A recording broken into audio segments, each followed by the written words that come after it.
ठरलं तर मग या मालिकेच्या आजच्या भागाचे अपडेट जाणून घेऊया आपल्या आजच्या या व्हिडिओमध्ये.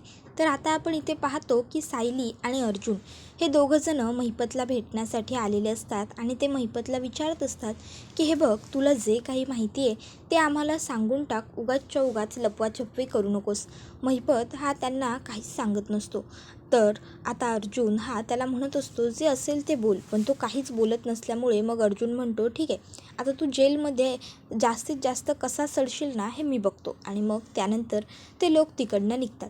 आता कोर्ट भरलेलं असतं आणि मग अर्जुन म्हणत असतो तर मिलॉर्ड, मी ज्या व्यक्तीकडून नागराज किल्लेदारने ट्रक घेतला होता त्या कॉन्ट्रॅक्टरला रमेशला इथे बोलवू इच्छितो. त्याबरोबर रमेशला लगेचच कटघऱ्यात बोलवलं जातं. मग अर्जुन आता रमेशला विचारतो तर मिस्टर रमेश, तुम्ही ज्या व्यक्तीला ट्रक दिला होता ती व्यक्ती हीच होती का? त्यावर रमेश म्हणतो हो, यांनाच दिला होता मी ट्रक. त्यावर अर्जुन म्हणतो यांनाच दिला होता असं नका सांगू, कोणाला दिला होता नाव घेऊन सांगा. त्याबरोबर रमेश म्हणतो मी माझा ट्रक नागराज किल्लेदार यांनाच दिला होता. त्याबरोबर लगेचच ॲडव्होकेट भालेराव म्हणतात मलासुद्धा यांना काही प्रश्न विचारायचे आहेत मिलॉर्ड. त्याबरोबर भालेरावांना परवानगी दिली जाते. मग भालेराव आता विचारतात की तुम्ही किती वेळा भेटला होतात नागराज किल्लेदारांना? त्यावर मग मात्र रमेश म्हणतो फक्त एकदा. त्यावर आता भालेराव म्हणतात की बघा मिलॉर्ड, प्रत्येकाचा काही ना काहीतरी व्यवसाय असतो. आता याचा वस्तू सप्लाय करणं आहे, माझा वकिली आहे, तुमचाही काही व्यवसाय आहे. आता तुम्हाला जर 22 वर्षांपूर्वीच्या एका गुन्हेगाराला इथे आणून विचारलं की तुम्ही याला ओळखता का, किंवा तुम्ही याला 22 वर्षांपूर्वी शिक्षा मिळवून दिली होतीत का, तर अर्थात तुम्हालासुद्धा ती गोष्ट आठवणार नाहीच आहे. मग या व्यक्तीला 22 वर्षापूर्वीचा चेहरा कसा काय आठवू शकतो? मला असं वाटतं की यांची जी काही साक्ष आहे ती सगळी बनावट आहे. यांना कुणीतरी फीड करायला लावले ही साक्ष, आणि म्हणूनच ते हे सगळं काही बोलत आहेत. या साक्षीचा काहीही उपयोग नाही आहे मिलॉर्ड. त्याबरोबर आता जजसाहेब ही गोष्ट लिहून घेतात. त्यानंतर आता अर्जुन म्हणतो ऑब्जेक्शन मिलॉर्ड. त्याबरोबर जजसाहेब म्हणतात परमिशन ग्रांटेड.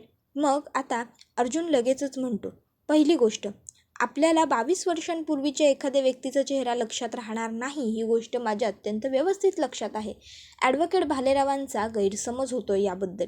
आणि दुसरी आणि सगळ्यातच महत्त्वाची गोष्ट म्हणजे एखाद्या व्यक्तीमुळे जर आपलं आयुष्य उद्ध्वस्त होत असेल ना, तर त्या व्यक्तीचा चेहरा आपल्या अगदी व्यवस्थित लक्षात राहतो. आणि नागराज किल्लेदारांनी रविराज किल्लेदारांचा आणि प्रतिमा किल्लेदारांचा जो अपघात घडवून आणला होता ना, त्यामध्ये इथे ह्याची नोकरी गेली होती. कारण ह्या माणसाकडून ट्रक का घेतला गेला आहे हे यालासुद्धा माहीत नव्हतं आणि त्या ट्रकने अपघात झाल्यामुळे याची नोकरी त्यावेळी गेली होती. म्हणूनच आपलं आयुष्य ज्याच्यामुळे उद्ध्वस्त होऊ शकतं अशा व्यक्तीला आपण कधीही विसरत नाही असं मला तरी वाटतं. आणि माझ्या मते हे ॲडव्होकेट भालेरावांनासुद्धा पटेल.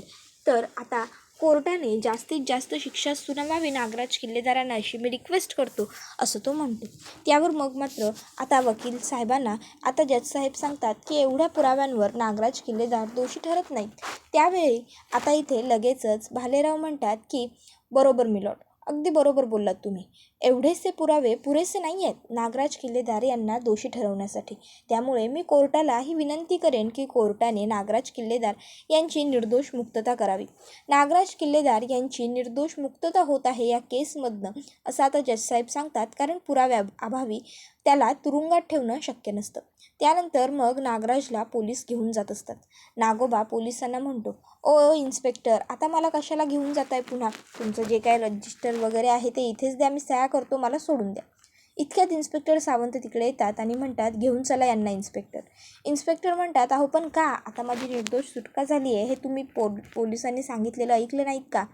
त्याबरोबर आता लगेचच इन्स्पेक्टर सावंत म्हणतात काय आहे ना, तुमची एका केसमधनं निर्दोष सुटका झाली, पण घरगुती हिंसाचाराच्या केसमधनं नाही, आणि त्यासाठी तुम्हाला तुरुंगवास भोगावाच लागणार आहे. चला. त्याबरोबर आता त्या ठिकाणी सायली अर्जुन येतात. सायली अर्जुन आल्यावर आता ते म्हणू लागतात की तुम्ही मुद्दाम करताय ना हे सगळं, तुम्हाला काय वाटलं मला कळत नाही आहे का? इतक्यात त्या ठिकाणी भालेरावसुद्धा येतात. आता ॲडव्होकेट भालेरावांना बघून लगेचच नागोबा म्हणतो अहो काय वकील साहेब, काहीतरी बोला की तुम्ही, काहीतरी करा. त्याबरोबर आता भालेराव म्हणतात सॉरी नागराज साहेब, मी तुम्हाला आधीच सांगितलं होतं ही तुमची घरगुती हिंसाचाराची केस वेगळी आहे आणि ॲक्सिडेंटची केस वेगळी आहे. त्यामुळे मी यात काही नाही करू शकत, मी पडूच शकत नाही. त्यानंतर सायली ही नागोबाला म्हणते, आणि नागराज, तुला आम्ही नाही अडकवलेलं, तुला तुझ्या कर्मांनी अडकवले आणि बघशील आम्ही तुला सुटूही देणार नाही. त्यानंतर नागोबा आता अर्जुनला म्हणत असतो, अर्जुन, तू खूप मोठी चूक करतोयस मला तुरुंगात डांबण्याची. तू विसरत असशील तर तुला आठवण करून देतो. अरे, तुला अशा काही गोष्टी माहीत नाही आहेत ना, ज्या फक्त मला माहिती आहेत, आणि त्यामुळे तुला एक ना एक दिवस माझी गरज पडणारच. त्याबरोबर इथे आता तुरुंगामध्ये महिपतला आज कोर्टात काय काय झालं, काय काय नाही, हे सगळं काही एक हवालदार सांगतो. आता नागोबा याला पुन्हा एकदा अर्जुनने तुरुंगात पाठवलं, हा माझ्या लेकीपर्यंत पोहोचायला नको, असा विचार महिपत करू लागतो. तर दुसऱ्या बाजूला आता अस्मिताला भेटायला जाण्यासाठी सचिन छान तयार होतो. आता सचिनला एवढं नटलेलं बघून साक्षी सचिनला विचारते, सचिन, तू एवढा आवरून कुठे निघालायस? सचिन म्हणतो, ओ अगं, माझं बोललो ना, कॅनराचं ते बँक अकाउंट फ्रीज केलं आहे वगैरे, तर ते सगळं सॉर्ट आऊट करणारा मला एक माणूस मिळाला आहे, तर मी जाऊन त्याला जरा भेटून येतो. ती म्हणते, तुझं बँक अकाउंट कॅनराला, तो माणूस इथून कसं सगळं सॉर्ट आऊट करणार? तुला वाटतं आहे का मी विश्वास ठेवेन? सचिन म्हणतो की हे बघ सॅम, अगं मी खरं बोलतो आहे खरंच, आणि आपलं ठरलं आहे की नाही एकमेकांवर विश्वास ठेवायचा, विश्वास दाखवायचा नाही म्हणून. मग त्यावर साक्षी म्हणते, तू विश्वास ठेवावा असं वागतोस का सचिन? तू आत्ता खरं बोलतो आहेस का? त्यावेळी मग सचिन म्हणतो, सॅम सॉरी, मी खोटं बोललो तुझ्याशी. अगं पण मला तुझ्यासाठी एक सरप्राईज प्लॅन करायचं होतं आणि म्हणूनच मी तुला खोटं सांगत होतो. पण काय यार सॅम, तू मला एवढं छान ओळखतेस ना की तुला बरोबर कळालं की मी खोटं बोलतो आहे. पण मी खरंच सांगतो, मला ना तुझ्यासाठी काहीतरी वेगळं आणि स्पेशल करायचं आहे. त्यामुळे आता प्लीज मला जाऊ देशील का? आणि आता नको ना विचारूस की मी कुठे चाललो आहे, काय करतो आहे. प्लीज प्लीज सॅम, जाऊ देत ना गं, तुझ्यासाठीच सरप्राईज आहे ना. त्यावर ती म्हणते, सॉरी, जा ना. आणि मग सचिन तिकडनं निघून जातो. त्याबरोबर दुसऱ्या बाजूला आता कल्पना हे अस्मिताला म्हणते, अस्मिता चल जेवायला, मी तुला जेवण वाढते. अस्मिता म्हणते, मॉम तू जेवून घे ना. अगं ॲक्च्युली मला माझ्या एका मैत्रिणीला भेटायला जायचं आहे, मी भेटून येते तिला. आम्ही मैत्रिणीकडे गेल्यावर काहीतरी खाणं होईलच, मी खाईन. त्यावर ती म्हणते, तुला कितींदा सांगितलं आहे बाहेरचं नाही खायचं. त्यावर अस्मिता म्हणते, मॉम मी अरबट सरबट काही खाणार नाही, मी व्यवस्थित खाईन. त्यावर कल्पना म्हणते, अगं मग त्यापेक्षा तू तुझ्या मैत्रिणीला घरी बोलव ना, घरी किती गप्पा मारायच्या आहेत त्या मारा. त्यावर अस्मिता म्हणते, मॉम अगं असं काय करतेस, जाऊ देत ना मला, आणि जरा मोकळी हवा मोकळा श्वास घेऊ देत की. सतत घरात घरात घरात राहून कंटाळा आला आहे मला, आणि आता काय गरज आहे घरी राहण्याची. त्यावर कल्पना म्हणते, मग मी येते तुझ्याबरोबर. अस्मिता म्हणते, मॉम मैत्रिणीला भेटायला चालली आहे ना मी, तू कशी येशील माझ्याबरोबर? आणि नको एवढी काळजी करूस, माझ्या डिलिव्हरीनंतरचे हे थोडेसेच दिवस उरलेत की नाही आता, मग मला ना हे दिवस छान एन्जॉय करायचेत, करू देत ना गं. त्यावर मग कल्पना म्हणते, ठीक आहे, तू काही ऐकतच नाही आहेस ना माझं. अगं पण तुला काळजी घ्यायची आहे, तू विसरती आहेस का? इतक्यात अस्मिताचा फोन वाजतो. कल्पना म्हणते, कोणाचा फोन आहे? अस्मिता म्हणते, त्याच मैत्रिणीचा जिला भेटायला जाण्यासाठी मी तुला आग्रह करते. कल्पना म्हणत असते की बाळा अगं. त्यावर अस्मिता म्हणते, मॉम तू काळजी करू नकोस, मी व्यवस्थित जाईन आणि व्यवस्थित येईन. आणि अस्मिता तिकडनं निघते. सायली, अर्जुन, चैतन्यसुद्धा आता घरी जायला निघतात. तर आता अर्जुन म्हणतो, हे सगळं सायली तुझ्यामुळे शक्य झालं नाही. घरगुती हिंसाचाराची केससुद्धा नागोबावरती टाकून ठेवण्याची कल्पना तुझी होती, नाहीतर आज तर कोर्टाने त्याला सोडलंच होतं. सायली म्हणते, हो, पण अजून आपण किती दिवस त्याला ह्या केसवर डांबून ठेवू शकणार आहोत? काहीतरी ठोस पुरावे मिळायला हवेत ना आपल्याला. त्यावर लगेचच चैतन्य म्हणतो, या केसमधला सगळ्यात ठोस पुरावा आहे महिपत शिखरे, पण तो काही तोंड उघडत नाही आहे. अर्जुन म्हणतो, उघडेल, लवकरात लवकर तोसुद्धा तोंड उघडेल. सायली म्हणते, बरं चला आता घरी निघायला हवं, मी निघते. त्यावर अर्जुन म्हणतो, एक काम करूयात ना, मी तुला घरी ड्रॉप करतो आणि त्यानंतर मग मी आणि चैतन्य आम्ही दोघं तसेच ऑफिसला जातो, चल बस गाडीत. सायली म्हणते, अहो नाही नको, नाही काय आहे ना, मी इकडनंच जाताना आता भाजीपाला वगैरेसुद्धा खरेदी करणार आहे, म्हणून मी अशी एकटीच जाते. अर्जुन म्हणतो, अगं कशाला, मी आहे ना, मी घेऊन येतो येताना संध्याकाळी भाजी. आता मी येतो घेऊन, सायलीला अर्जुनने सांगितल्यावर सायली हसते. तसा लगेचच चैतन्य हा अर्जुनला म्हणतो, अर्जुन ऐक ना, मी काय म्हणतो, तुझा हा जो कॉन्फिडन्स आहे ना, तो थोडासा ओव्हर कॉन्फिडन्सकडे झुकतो आणि त्याच ओव्हर कॉन्फिडन्समध्ये आता तू सायली वहिनीला पुन्हा काहीतरी चॅलेंज करशील की तू 30 माणसांचं जेवण वगैरे बनवू शकशील. सो प्लीज नको ना रे. त्याबरोबर अर्जुन म्हणतो की अच्छा, म्हणजे सायली इथे म्हणून तू हवेत उडतोयस, माझी गंमत करतोयस. थांब, सायलीला जाऊ देत, ऑफिसला ये तू, मग बरोबर तुला जमिनीवर आणतो की नाही ते. चल तू ऑफिसला. त्याबरोबर लगेचच आता चैतन्य म्हणतो अरे त्या मिस्टर मेहतांच्या केसवरचं काम पेंडिंग आहे की. त्यावर अर्जुन म्हणतो ओ मग डायरेक्ट तिकडेच जाऊया. सायली म्हणते चालू देत तुमचं, मी निघते. मग ते दोघंही निघतात, सायलीही निघते. तर दुसऱ्या बाजूला सचिन हा आता साक्षीला खोटं बोलून अस्मिताला भेटायला आलेला असतो. आता अस्मिता त्याच्या पुढ्यात बसलेली असते. तो विचार करतो थोडं खोटं खोटं प्रेम, थोडी काळजी, आणि आता अस्मिता पूर्णपणे माझ्या जाळ्यात अडकेल. तसंही अर्धी तर ती अडकलीच. मग आता सचिन लगेचच अस्मिताला म्हणतो अस्मी, मला तुझी केवढी काळजी वाटत असते. खरंच सांगतो, मी ना तुला खूप म्हणजे खूप मिस करतो. बरं अस्मी, मला सांग, त्या दिवशी तुझ्यावरती ज्या मुलीने अटॅक केला त्या मुलीची उंची काय असेल? तू तिचा चेहरा पाहिलास का?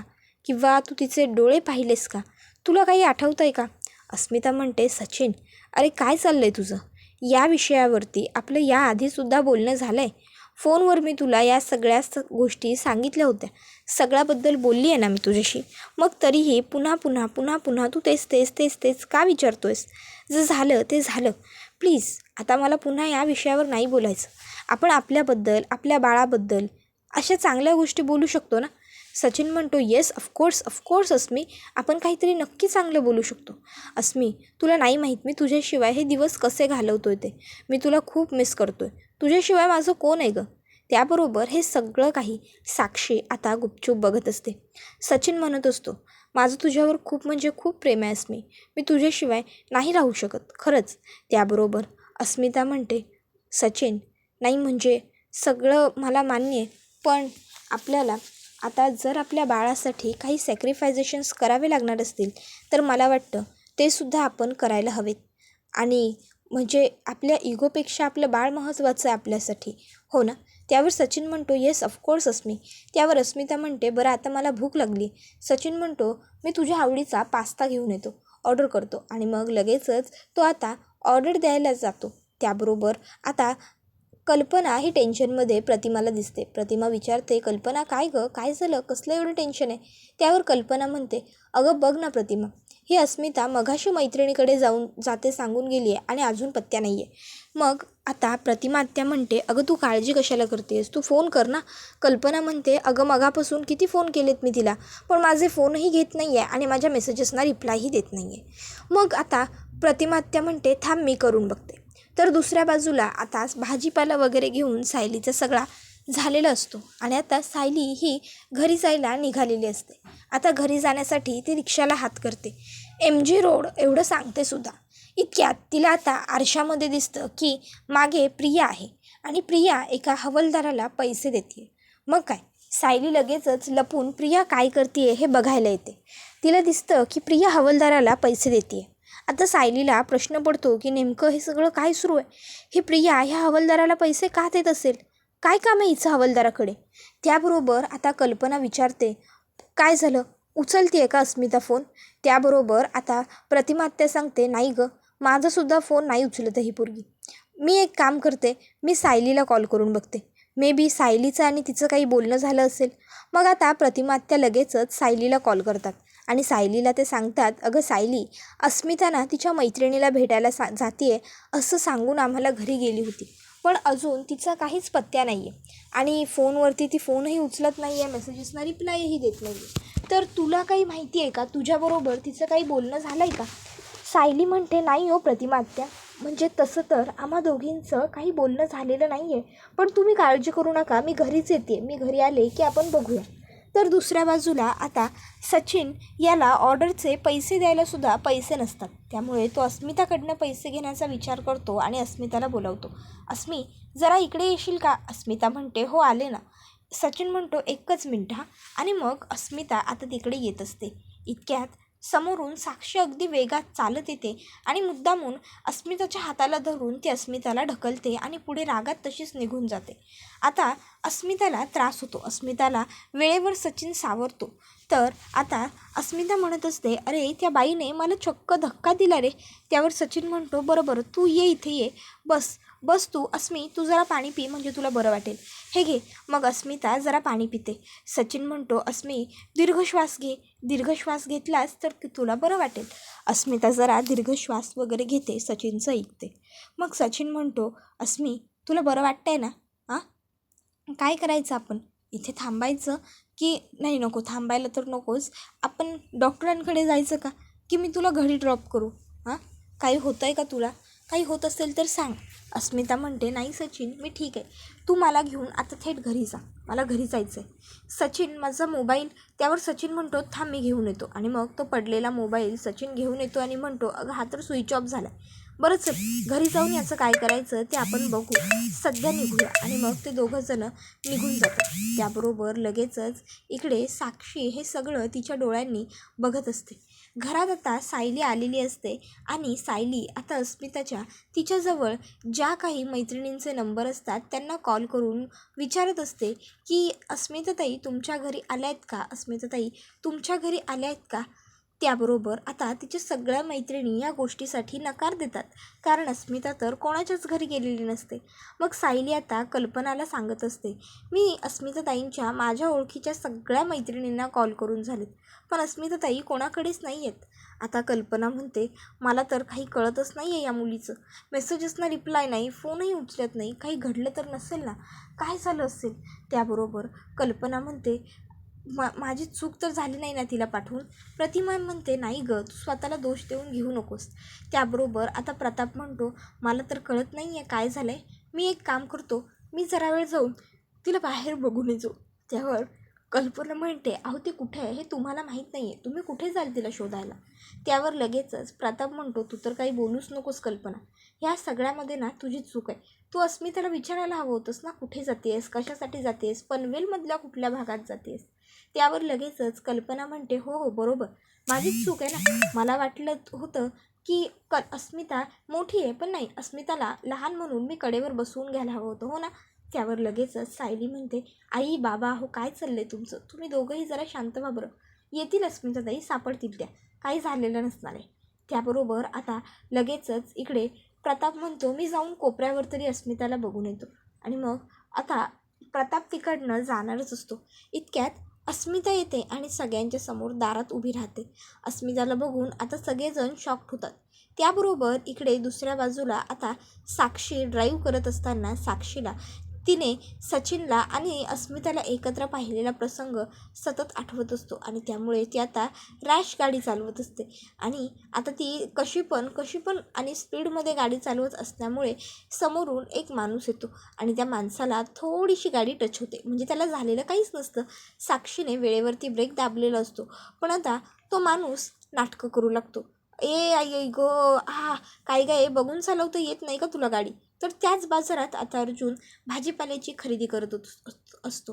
तर ती म्हणते, ओ तुम्हाला काही झालेलं नाही आहे, सरका, चला निघा, जाऊ द्या मला.